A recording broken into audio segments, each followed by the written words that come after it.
Hola, les doy la bienvenida al 10º y último encuentro del taller sobre problemáticas educativas.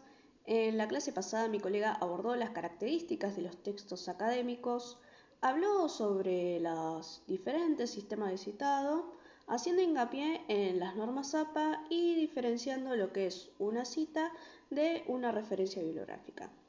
En la clase de hoy hablaremos sobre algunas orientaciones prácticas y ciertos elementos paratextuales a tener en cuenta a la hora de redactar un texto académico. Tal y como se especificó en la clase anterior, al producir un texto tenemos que partir del presupuesto de que aquello que se escriba debe ofrecer al lector el marco interpretativo y las claves a través de las cuales puede conducirse en el diálogo imaginario que, a través del texto, sostiene con nosotros los autores. Además, el proceso de escritura posee un importante valor cognitivo, en tanto implica traducir las representaciones sobre los objetos investigados mediante la utilización del lenguaje. En el despliegue del texto escrito, el productor deja plasmada la red de interrelaciones conceptuales a través de las cuales da cuenta de su objeto de estudio, a la vez que construye una narrativa acerca del proceso de descubrimiento del nuevo conocimiento. Algunas orientaciones prácticas a tener en cuenta son las siguientes. En primer lugar, es importante identificar el método de escritura. Las personas tenemos diferentes modos de organizarnos mentalmente para producir un texto. Algunas se sumergen en el tema elegido y a medida que bucean en él van descubriendo tópicos, cuestiones y argumentos que les permiten averiguar lo que quieren decir. ¿A qué nos referimos con esto? Que comienzan sin un plan y avanzan en la escritura sin saber hacia dónde se dirigen. Otras personas son exploradores de la información y en el proceso de lectura y análisis van concibiendo en su interior un plan. Sin embargo, hasta que no resuelven su esquema mental, no comienzan a escribir. Pero una vez que lo hacen, rápidamente elaboran el borrador del texto. Este tipo de escritores requieren un tiempo de madurez interna para procesar y organizar los materiales consultados, lo que una vez que se resuelve se plasma en un esquema o índice descriptivo que guía el proceso de redacción. También hay personas que pueden diseñar un plan de escritura a partir de cierta información básica y orientan la búsqueda, análisis y redacción del texto según esos esquemas o mapas conceptuales. Estos escritores suelen organizar índices temáticos que luego van ajustando a medida que profundizan en el tema, pero al que no se ciñen de manera estricta durante todo el proceso.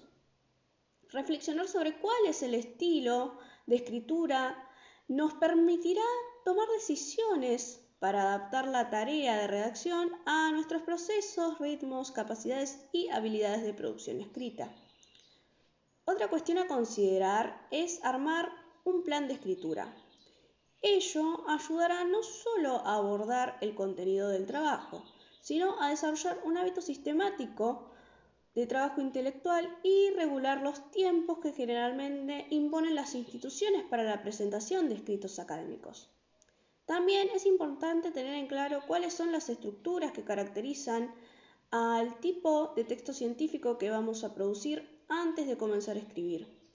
El conocimiento de los componentes de cada tipo de texto, así como los requerimientos retóricos y recursos lingüísticos, constituyen un marco regulatorio de la actividad de escritura que contribuyen a elaborar un plan. Además, es importante poder distanciarnos del texto producido para así poder detectar inconsistencias y errores. Esto implica releer en varias oportunidades el escrito, adoptando cierta posición de extrañamiento frente al mismo. Es decir, que tenemos que acercarnos a él como si fuera la primera vez que lo estamos leyendo.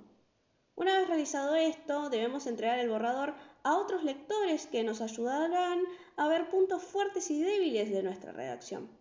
Cabe aclarar que a la hora de considerar los comentarios realizados, no debemos olvidar que la investigación y el texto en sí son siempre producciones propias. lo cual implica discriminar el peso de la evaluación del lector y elegir cómo responder a ella. Antes de continuar, les pedimos que pausen el video y vuelvan sobre sus intervenciones en el foro de la actividad de inicio. Revísenlas y enriquezcanlas teniendo en cuenta todo lo desarrollado hasta el momento. Ahora bien, con respecto a los elementos paratextuales, los abordaremos teniendo en cuenta los siguientes ejemplos. Como primer ejemplo, tomé el artículo de Orellano y Rosendo, Escuela, Trabajo y Transiciones Juveniles. Aquí podemos ver el capítulo completo, el resumen y las palabras clave. Con respecto al título, podemos decir que es la primera referencia que el lector tendrá acerca del contenido y los alcances del trabajo. Le permite efectuar hipótesis anticipatorias e interpretativas del texto y de cada una de las secciones. Asimismo, los títulos conforman un esquema que vertebra las diferentes partes del texto, explicitando un orden y anunciando su contenido. Algunas consideraciones prácticas a tener en cuenta a la hora de elaborar los títulos es evitar la ambigüedad. Para tal fin, el título debe contener información específica sobre los conceptos que se tratarán o sobre las operaciones analíticas a las que se someterán los materiales empíricos. También deben redactarse teniendo en cuenta un anclaje comunicacional adecuado, es decir, que al poner el título debe considerarse el nivel de experticia de los lectores potenciales y las finalidades comunicacionales del texto. Además, tienen que ser fáciles de comprender y estar bien construidos gramaticalmente. Bien, ahora veamos el resumen. El mismo dice: el presente artículo analiza cómo las transformaciones estructurales, económico-sociales, laborales y culturales acaecidas en la Argentina durante las últimas décadas impactaron críticamente en la relación entre el sistema educativo y el mundo del trabajo. Se abordan específicamente las percepciones que los jóvenes de los años 90 guardaban sobre sus procesos de pasaje desde la institución escolar a la esfera laboral.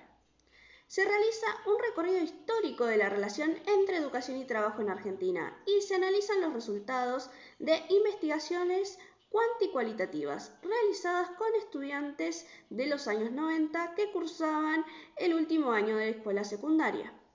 Se enuncian algunos lineamientos generales que deberían ser incluidos en el diseño de una política educativa que, valorizando la formación de ciudadanía, reconceptualice la relación entre la educación y el trabajo en una sociedad crecientemente segmentada, heterogénea y excluyente, siendo los jóvenes uno de los grupos más vulnerados de este proceso. Teniendo en cuenta lo anterior, podemos afirmar que el resumen ofrece una breve síntesis del contenido del texto, dando una visión integral del mismo. Cabe considerar que esa síntesis presenta en forma condensada la información principal, para la cual se reitera en forma resumida la organización del escrito. También posee una función informativa importante, ya que permite a los potenciales lectores y usuarios de la información determinar la calidad, pertinencia, interés y valor del texto, sin tener que realizar una lectura completa del mismo. Por último, el resumen es una unidad textual en sí misma, es decir, que debe ofrecer la suficiente información de la manera más precisa y con el lenguaje técnico apropiado, sin que el lector necesite apelar al texto para poder comprender su significado. Pasemos a las palabras clave. Estas son crisis, educación, trabajo, transiciones juveniles, políticas educativas. Estas palabras clave ofrecen información sumaria a través de la que se describe el contenido del texto. En este sentido, son descriptores que permiten focalizar porciones específicas de información y, de ese modo, contribuyen a facilitar el trabajo del investigador en la búsqueda de antecedentes o escritos relacionados. Por ende, es importante elegir bien las palabras claves que vamos a utilizar, ya que la visibilidad de nuestro trabajo depende de ello. Algunas sugerencias a tener en cuenta en la construcción de este elemento paratextual son consultar tesoros, diccionarios o índices bibliográficos especializados sobre el tema que trate el escrito científico. También revisar en la bibliografía consultada las palabras clave que han utilizado los autores. Ello ayudará a darle mayor precisión a los términos que incluiremos como descriptores. Otra cuestión a considerar es escoger aquellos términos que remitan al contenido principal expuesto en el título y que pertenezcan al dominio conceptual de la disciplina. Otros elementos paratextuales a considerar son las referencias bibliográficas y el sistema de citado a utilizar. Como estos ya fueron explicados en la clase anterior, no vamos a detenernos en ellos en este video. Lo que les proponemos es que vuelvan sobre el teórico de la clase pasada y tengan en consideración los enlaces externos que propuso la profesora de los Santos. Bueno, por último tenemos las notas. Pero antes de continuar, les proponemos que pausen el video y lean los ejemplos de notas recuperados en el archivo Ejemplos de la clase 10, ya que a partir de ellos caracterizaremos el concepto. Bien, tal y como pudimos ver en los ejemplos que se utilizaron, la función de las notas es brindar explicaciones, argumentaciones o efectuar aclaraciones sobre algunos de los tópicos que se está tratando en el texto, pero que, sin embargo, revisten un carácter secundario y por ello se incluyen fuera de lo que es el cuerpo principal del texto. Las notas pueden figurar al pie de página o al final del capítulo, del artículo o de la ponencia, de acuerdo al tipo de texto y a las restricciones que impone cada sistema de norma de estilo. La inclusión de notas se justifica cuando se utiliza para introducir en el escrito ideas secundarias y o tangenciales a lo expuesto que contribuyen a mejorar la comprensión del texto, remitir al lector a otras partes del escrito, ofrecer información sobre otras fuentes en las que se puede encontrar una información más completa. Señalar y describir someramente fuentes de referencias, documentos u otros materiales que poseen algún interés particular para el desarrollo del tema, pero que no ameritan su inclusión en el cuerpo principal.